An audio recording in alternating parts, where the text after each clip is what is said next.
Hello everyone, this here is the Yolopark AMK Pro Series G1 Megatron diecast model kit. It's not fully diecast and it's not fully a model kit, but I will get into that and I'll show you the specifics. 20 centimeters is the stated height of it, and Yolopark did send me this to do a stream about it over on Twitch. I'm doing this video as a separate thing on my own accord, but I'll still mark it as a ad sponsored, whatever, because again, they did send me this, and I do have an affiliate link in the video description if you choose to purchase anything from Yolopark and you want to support this channel right here and the things that I do. But that's entirely up to you. I'm not here to try to sell this to you. I'm doing this video to mostly recap my experiences with this thing, having done the stream, and so you don't need to go back to my Twitch stream and try to watch through all of it. It was multiple hours. You can just come into one place and just see this as is. You can buy this for $50 US, 50, so it is more expensive than the original AMK series kits, but there's a lot more to this. Again, it's marketed as a diecast thing. It's not fully diecast, but it does have a bunch of metal in it. It is rather heavy. It's significantly more massive in size and actual weight than the base level kits. And I do feel like, personally, just spoiler alert, I guess, I do feel like you get a very good deal with this, much like with the regular AMK series ones. I think it's class leading for value, for its size. This is not a Hasbro product. It's Hasbro licensed, but it's not manufactured by Hasbro. So as usual, it will not fully transform. This is a mech model or a robot model for display and also play. It's actually marketed for kids aged 8 and up. There's more stuff included in the box than just what you see here, though. The stand is included with it, and in spite of this thing being pretty heavy, I mean, I think you can probably see by how slowly it moves back and forth, how slowly it rocks, that there is quite a bit of weight there. But the stand is able to hold it up, and it's able to be posed in a bunch of different ways. You've got different angles here, down here, also rotation, and then also at the top, and it's done as a claw, so it's holding on to the upper body there. That's actually pretty deluxe and really helps you for the sake of display. But also included in the kit an alternate chest plate. This is just a plastic piece, but here you start to see some of the detailing that you can see in this kit in general, with the wash that's applied to it, and also some little speckles of dirt or rust suggested on there. It also comes with the Energon mace, which is fancier than I would have ever expected. Normally, toy companies would just do this as one piece, either just kind of in an action pose, or they might do it in a flexible plastic. But this one has all of these metal joints in it, so you can set up its pose exactly how you want for what state, for kind of a stop. Well, it helps for stop motions, but kind of a freeze frame of, preparing to whip this out, and you just stop it at any point where you want. So that's cool. And then the Energon sword is included. This is actually manufactured as at least 2 pieces, if not 3. I think there might be a press fit in there as well. That just gets held in the hand. Normally, you get the key here, which is a full metal piece, which also has some weathering on it. Well, not weathering, but I guess you could call it that. Just the wash on there. So this is significant. Has quite a bit of weight to it. And finally, there are 2 additional face plates included, so you can swap those out to get the different expressions. This one here on the left just has more of a, sorry about that. Has more of that chin there, that sculpted chin. You got the creepy smile, and each of these has a removable red visor insert. Why would you want to remove the red visor insert? Well, if you want more light to get through there, because I didn't even realize this until I got the thing, until I received it. This has lights. So if I pull this off the back, there is a magnet right there, and this thing uses a magnetic switch. So if I touch the back of this, there you go. And now the eyes are lit up. Cool. Do it again, puts it into this flashing mode. Do it again, puts it into this slow pulsing mode. Very, very slow, see? On and off. Pretty dang cool. And like I said, completely unexpected to me. There's also one additional electronic feature. It's right here. Push the button and let there be light. Yeah, it actually says on the website, batteries not included. That's a lie. That works against the company. Batteries are included. They're just very weak batteries, so you can't rely on them for long-term use. That's a pretty common thing nowadays when products come with batteries. It comes down to the amount of stored energy and safety and stuff for shipping for the most part, and liability. But at least the batteries are included, so I was able to test out the functions and realize just a lot better what I had gotten myself here. Yeah, I definitely was surprised at every step. As far as like the assembly, they call it a model kit. It's not like a Gundam or something like that. You know, it's not a full plastic model kit where you have to put everything together. Just like with the lower end AMK kits, the non-pro ones, it's like you put foot into leg, you put leg into hip, you put torso into hip, you put head onto torso, you put shoulders on, you put arms together, you put hands into place, and you add all the accessories and things. And that's just about it. You know, there are a few other things on it, but that's kind of the level of it. And they have to market it as a model kit and not as an action figure, because if they just said it's a figure, then so many parents would buy it and then they give it to their kids. Kid opens up the box and it's, they start crying because it's all in pieces. It's not that many pieces. And this is designed for kids 8 and up, surprisingly. But still, yeah, they market it as a model kit, but if you expect it to have hundreds of parts and, to take hours to put together, well, you're not going to be happy. Well, actually, you might be happy anyway, because, I was happy. I like doing Gundam kits and things. And this thing impressed me very much. The articulation in it is significant. I'll just go through some of the stuff a little bit. Ball joint up here, plus an additional swivel joint to allow you to really look down. That doesn't work well from most angles, but if you need that ability, if you need more range of motion to look down, maybe if you have this angled back and then you're using some of the crunch that's in the body, it's nice to have that. It's nice to have that ability to hyperextend the neck, if you need to. It's better than having too little. It would be nice to be able to look up a little bit more than that, I suppose, but I think I'm just getting greedy at this point. But yeah, you've got crunch here. Right, you've got the side to side in there as well. Not ball joints there, just individual swivels. Swivel 360 degrees, of course, at the waist. You've got the embedded joint in the shoulder, so you can move farther across here, across the body, in addition to being able to rotate up and down, and also extend here. All those independent joints, I'd say about half to 2/3 of the joints have metal pins inside of them. So that's where some of the die-cast comes from. I actually have trouble visually being able to tell which pieces are metal. I have to actually touch them and try to verify it, because the finish on this is so consistent. This is plastic here on the outside. Look at these scratches, suggestions of scratches. That's done intentionally. This is intentional weathering. All these scratch patterns here, that's intentional. It's actually painted on. The little bits of corrosion that's suggested on there, that's all added on. That's all intentional. It looks used. It has a patina to it. And it's good. It's not cheesy. It's significantly good.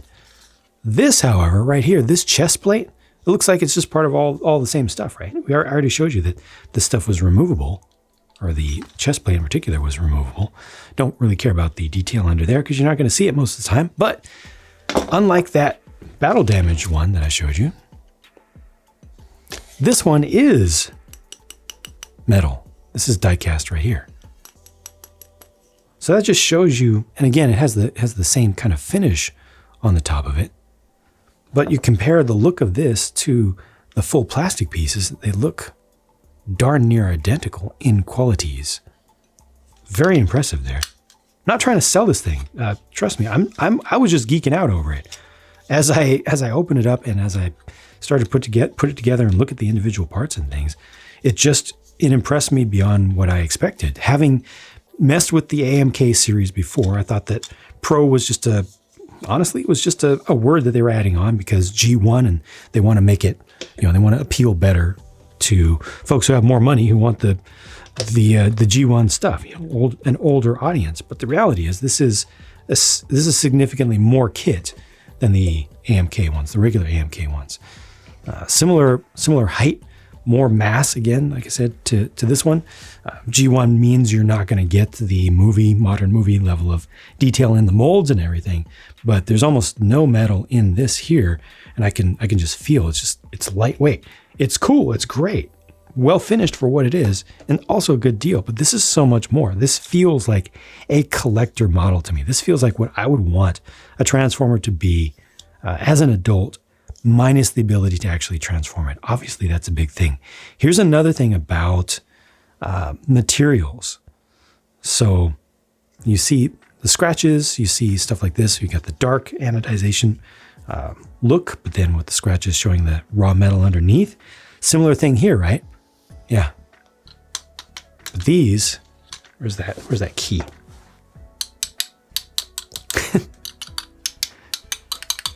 The side flaps, the flaps are all metal. And the wear that you see there is actual. As far as I can tell, it's real. They actually coated this thing, did an oxide coating on the metal pieces, and then tumbled them to get them to scratch up a little bit. Which is completely unexpected. I think one of these, is this one? Was it the centerpiece? I think it's the centerpiece right here. Nope, that one's metal. That's metal. Yeah, each of them is metal. I thought one of them was not. Maybe it's this one at the back. It's hard to tell. No, that's all metal. All the exterior pieces there are metal. Huh. It's hard to tell because they do such a good job with the finish on it. You come down in here, this is plastic. You can see that a little bit more clearly. It's from some of the texture on it. This is plastic as well. Not as clear because this looks to me, and you can hear it, looks to me just like that. Impressive. All right, continue on with articulation. You do have the ability to go full Van Damme with the legs. You can do the full splits. Then you can rotate here. This is 360 degrees. You got the double joint for the knee. The upper portion is able to hyperextend, but it's limited going back. It goes just to 90 degrees. Oh, boo-hoo, just to 90 degrees. And then you can go farther to, kick yourself in the butt like that. The ankles are able to angle side to side. So no matter how you have this set up, you'll probably be able to get the feet flat onto the ground if you want to. And then there's tons of range of motion forward and back, as well as the toe there being able to move a little bit. This is metal here on the inside. So that's able to move back and forth. There's a lot that you can do with this when it comes to posing it. This gun just fell out of the hand just because I was, had it partially upside down and everything. But looking at the hand there, you've got two joints for the index finger, and then just a single joint for the rest of the fingers, and then one joint for the thumb. You're able to get a pretty decent grasp on it. You're also able to put this into somewhat of a pointing sort of pose, so you can get some different kind of looks out of it, which I think adds value without having to have full articulation. If you had every single phalange here being able to be articulated, it would be a lot more finicky and more likely also to break, especially under rough play with kids. You've got the extra joint in the wrist there to allow you a little bit of extra inward flex, in addition to being able to rotate the hand itself around. So you got, some really nice options, I think. Apologies if I didn't do a great job of showing this off, but I think you've got some really nice options for articulation with this. Oh, the barrel here is also able to extend.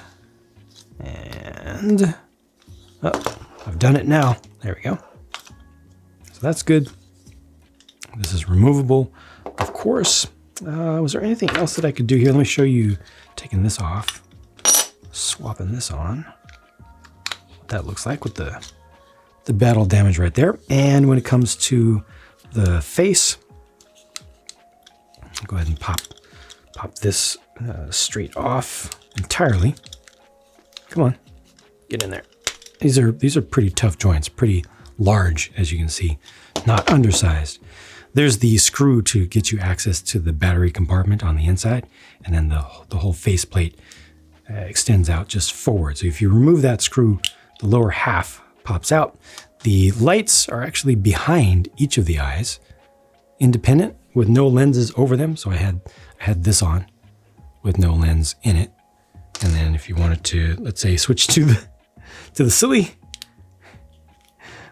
villain face, like that. Again, take this guy here. Yeah, I'm just gonna do this without cuts, because why not? Keep it casual. There you go. I was surprised that the visor actually does not remove too much of the light. You still get a good bit of light coming through, even if you leave the eye inserts in there. Not sure which I prefer. I think I might prefer it with the visor removed. There is a little bit of light leakage that occurs around the side of this, though. If that bugs you, you might want to use a little bit of black masking tape on the inside, just around those corners, you know, to cover that up just a tiny bit. But this is pretty nice. And again, way more than I expected, way better than I expected. There was one thing that was decidedly not good about this when I was putting it together. One of the legs had a peg that was a little bit too tight. It was flared or flanged just a little bit towards the tip. And when I started to put it in, it really felt like it was uncomfortable and probably would not be able to last long term. If I put it all the way in and then used it, it was just too tight. So I did have to trim that down a little bit. It was plastic on the outside, so easy to trim that down. And a lot of people I know in the action figure world are kind of used to that, but I don't feel like anybody should need to be used to that. So I will be letting the company know to hopefully to be on the lookout for that, because definitely for especially younger kids putting that together, if they just force it in and then end up breaking off a peg because they have to force it too much, obviously that's not a good thing. But with just a tiny bit of trimming, just a tiny bit with a nail file just around the tip, everything is perfectly fine. And I've been posing this all kinds of ways since then. All in all, again, for 2023, almost 2024, to get this much stuff licensed with the quality of materials, the quality of finish, the number of paint applications and things on it, for $50, this feels really good, especially for something Transformers. Again, it does not transform, but you look at what you can get, and I just feel like for display, this is about as good as you can ask for today, if not a little bit better. To me, it was definitely a little bit better. Now, I'm not a super Transformers fan, so I don't know the entire market myself, but I've looked around. I've tried to do just some general research about it. Talked to a bunch of folks while I was doing the stream, and pretty much everybody seems to agree that if this isn't the best deal for what it is, it's tied at worst. The inclusion of the stand is just huge. You can do so much more with a display, something that's meant for display with a collector model, when you can put it on a stand. And if that stand is included, that adds so much value to me. Even though this is a cheap stand, it still does everything that I need it to do. So hopefully they will continue to do more stuff like this. Try to keep the prices reasonable as they are, not let them, not let the prices balloon out of control. But it seems like they're doing a good job so far, focusing on direct sales, and then they also get these things out to the broader market, so you can get it. You can get the AMK series already. These are available places like New Type. You can get them on Amazon. They just cost more than buying direct, and I think that's all legit so far. I really feel like this Yolopark group, I don't know where they came from, but they're doing really, really, really good work. And I look forward to building one of their big kits, the Earth Mode Optimus actual proper model kit, the one that blows the perfect grade Gundams completely out of water with its level of detail and its complexity. I'm going to be building that with a charity event in in December, the first 12 days of December for the Starlight Children's Fund, and doing some other fun stuff over there on Twitch. Thank you very much for watching. Let me know in the comments if you have any questions. Again, if you're interested in purchasing any of the products or just browsing around what Yolopark has, I've got my affiliate link in the video description, as well as a couple of discount codes in there, or special promotional codes. But again, no pressure. Just wanted to share this in one place for the long term. Bye for now.